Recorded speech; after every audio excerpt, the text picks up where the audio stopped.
Hello everyone. आज की video में हम डिस्कस करेंगे कि फर्स्ट सेकंड थर्ड क्लास के बच्चों को हिंदी व्याकरण की शुरुआत कहाँ से करवाएं।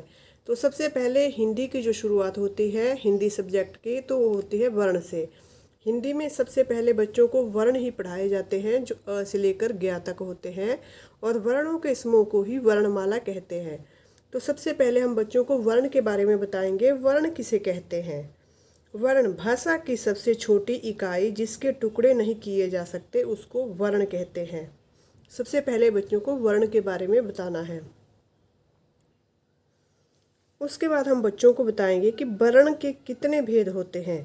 वर्ण कौन कौन से होते हैं ये बच्चों को पता होना चाहिए। वर्ण के दो भेद होते हैं, जैसे स्वर और व्यंजन, जिसको कि हम इंग्लिश में वोवल और कॉन्सोनेंट कहते हैं। तो हिंदी वर्णमाला में कितने स्वर होते हैं और कितने व्यंजन होते हैं आगे डिस्कस कर लेते हैं।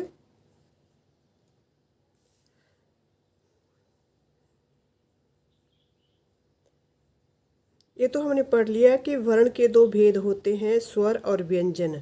लेकिन वर्णमाला किसे कहते हैं? निश्चित क्रम में आए हुए वर्णों के समूह को ही वर्णमाला कहते हैं। यानी कि जैसे जो भी वर्णमाला होती है उसमें अ से लेकर ज्ञ तक जितने भी वर्ण होते हैं वो निश्चित क्रम में आए होते हैं, उसको वर्णमाला कहते हैं। अब हम आगे जानेंगे कि स्वर कौन से होते हैं और व्यंजन कौन से होते हैं।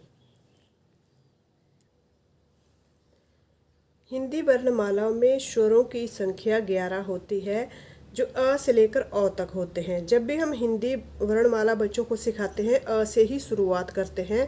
अ आ ई उ री, ए ऐ ओ औ, इसके बाद आता है अंग अंगूर और आहा। तो अ से लेकर जो अ तक होते हैं वो स्वर होते हैं। वैसे हम अ से लेकर आहा तक बच्चों को जब छोटे बच्चों को सिखाते हैं तो हम अंग और आहा को भी स्वरों में ही सिखाते हैं, लेकिन अंग और आहा जो होते हैं वो अयोगवा कहलाते हैं। हिंदी भाषा में व्यंजनों की संख्या 33 होती है।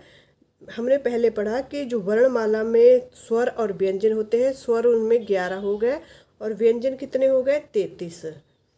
और व्यंजनों की संख्या कितनी हो गई? 33। यहाँ पे लिख देते हैं 33, जो कि कॉन्सोनेंट होते हैं हिंदी में।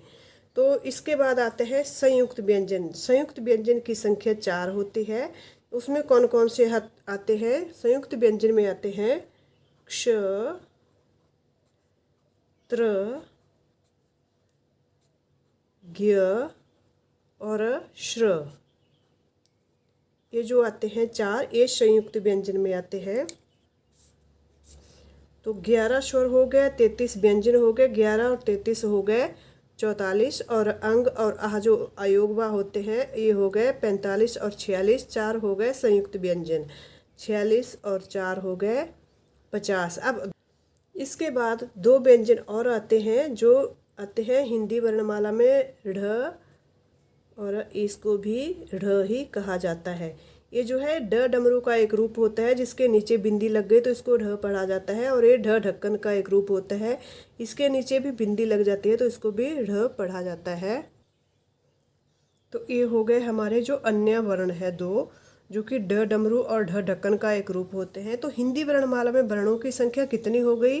देखिए 11 हो गए स्वर। स्वर कितने हो गए? 11। अयोगवा कितने हो गए?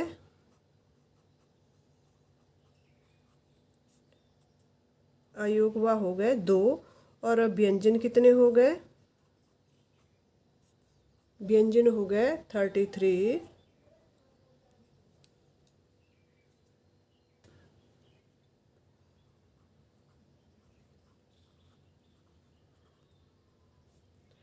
संयुक्त व्यंजन हो गए 4, और अन्य जो वर्ण हो गए वो हो गए 2। तो टोटल संख्या कितनी हो गई इनकी? इनकी जो टोटल संख्या हो गई देखिए 11 प्लस 2 हो गया 13, 13 प्लस 33 कितने हो गए? हो गया 46, प्लस 4 हो गया 50, प्लस 2 हो गया 52। तो हिंदी वर्णमाला में वर्णों की संख्या टोटल कितनी हो गई? 52। तो आज की वीडियो में हमने हिंदी व्याकरण में वर्णों के बारे में डिस्कस की कि वर्णमाला किसे कहते हैं, वर्ण कितने होते हैं और हिंदी वर्णमाला में कितने वर्ण होते हैं टोटल। हिंदी वर्णमाला में वर्णों की संख्या 52 यानी कि 52 होती है।